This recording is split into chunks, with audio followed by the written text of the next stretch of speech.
আমার ভাইরা, আল্লাহ পাক রব্বুল আলামিন আমরা আজকে যেভাবে বসে আছি আপনাদের মানুষদেরকে সমস্ত মানুষ রূপ এদেরকে সকলকে একত্রিত করে আল্লাহ তাআলা একটা বৈঠক করেছে। হযরতে আদম আলাইহিস সালাম পৃথিবীর প্রথম মানব। তো আদম আলাইহিস সালাম থেকে শুরু করে কিয়ামত পর্যন্ত যতগুলো রূহ দুনিয়াতে আসবে, মানুষ প্রত্যেক দুনিয়াতে আল্লাহ তাআলা পাঠাবেন, সকলকে আল্লাহ তাআলা একত্রিত করে একটা সমাবেশ, একটা মজমা করেছেন, বৈঠক করেছেন। ওই বৈঠকের ভিতরে প্রত্যেকটা মানুষকে আল্লাহ তাআলা একটা কথা জিজ্ঞাসা করেছেন, একটা অঙ্গীকার আল্লাহ তাআলা নিয়েছেন। আল্লাহ তাআলা বৈঠকে আল্লাহ তাআলা বক্তব্য কি ছিল?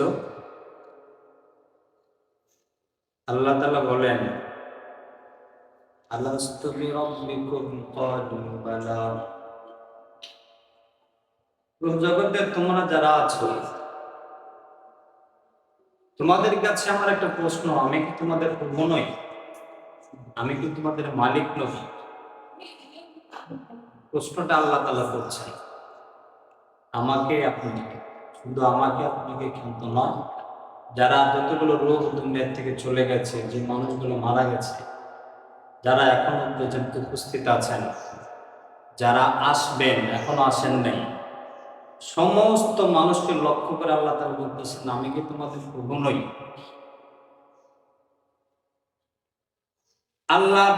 আল্লাহ পাক রব্বুল আলামিনের এই প্রশ্ন শোনার পর সর্বপ্রথম যে রূপটা আল্লাহ তাআলার প্রশ্নের জবাব দিয়েছেন, সেই রূপটা হলো আমার আপনার পয়গম্বর সাল্লাল্লাহু আলাইহি মুহাম্মদ আরবি সাল্লাল্লাহু আলাইহি ওয়াসাল্লাম।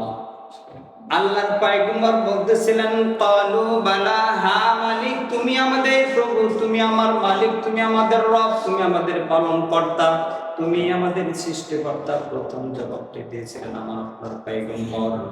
আমার আপনার পয়গম্বরের জবাব শুনে শুনে ওই সময়ের যতগুলো নবী আল্লাহ তাআলা দুনিয়ায় পাঠিয়েছেন, পাঠাবেন, এ পর্যন্ত পাঠিয়েছেন, সমস্ত নবীগণ এক বাক্যে বলেছিলেন, হ্যাঁ আপনি আমাদের প্রভু। নবীগণের পর্ব শেষ। সাধারণ মানুষ উম্মত যারা আছে, এরা কি জবাব দেবে? এরা অভাবতে ছিল, কোনো জবাব খুঁজে পাচ্ছে না, কি বলবে? আল্লাহর পয়গম্বরের জবানের কথা, বালা শব্দটা, নবীগণের জবান বালা শব্দটা, এটা শোনার সাথে সাথে আমার আপনার পয়গম্বরের সবচাইতে কাছের সাহাবী হযরতে সিদ্দিক আকবর রাদিয়াল্লাহু তাআলা সর্বপ্রথম বলেন, বালা, হা মালিক, আপনি আমাদের প্রভু, আপনি আমাদের প্রভু। সকলে যখন স্বীকৃতি দান করছে, স্বীকৃতি দেওয়ার পর আল্লাহ তাআলা ওই সময় সমস্ত রোগীর সামনে একটা অঙ্গীকার নিয়েছেন। কি অঙ্গীকার? আল্লাহ রাব্বুল আলামিন সমস্ত মানুষ রূপদেরকে লক্ষ্য করে বলেছেন, শোনো তোমরা, যেহেতু আমি তোমাদের রব, আমি তোমাদের মালিক, আমি তোমাদের সৃষ্টিকর্তা, আমি তোমাদেরকে দুনিয়ায় পাঠাবো, তোমাদের চলাফেরা উঠা বসা সব কিছুই আমি করাবো তোমাদের। যেহেতু আমি করাবো, আমার দেওয়া যে বিধানগুলো দুনিয়াতে আমি পাঠাবো, আমার দেওয়া পয়গম্বর দুনিয়াতে যাদেরকে পাঠাবো, তোমাদের অঙ্গীকার করো, তাদেরকে তোমরা মানবা। তারা কি দেয়, তারা যে বিধিবিধান দেয়, যে কথাগুলো তারা বলে, এই কথাগুলো তোমরা এক বাক্যে মেনে নিবা। আল্লাহ তাআলা প্রথম স্বীকৃতি নিয়েছেন, আমি তোমাদের প্রভু নই, বলতেছে হ্যাঁ আপনি আমাদের প্রভু। এরপরে বলতেছে, আমি যেহেতু তোমাদের প্রভু,